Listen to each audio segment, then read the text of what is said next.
Ai, sulla on jo pullo suussa. Tähän aikaan. Kello on 10. Juo nyt edes vettä välillä, sähän kuolet tohon. Kuulisinkin. Kävittekö te tuolla City Marketissa? Ei, mähän käyn aina siinä Sopparinas-marketissa. Se on kuulkaa nyt niin upea, kun ne on laittanut sinne remonttia. Mä kävin siellä viikko sitten, mutta ei se nyt hirveästi ole. Joo, mutta kato, sä et nyt tiedä, kun ne on laittanut siellä kaiken uusiksi. Oltiin semmoisessa ravintolassa. Aivan ihana tunnelma. Sitten Risto alkaa selittää jostain organisaatiomuutoksista.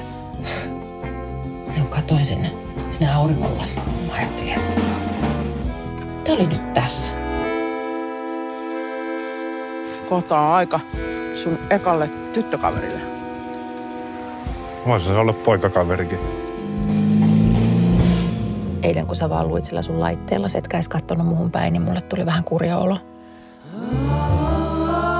Lauri, mieti vähän, mitä sä teet sun perheelle. Eikö sä välitä meistä ollenkaan? Välitän.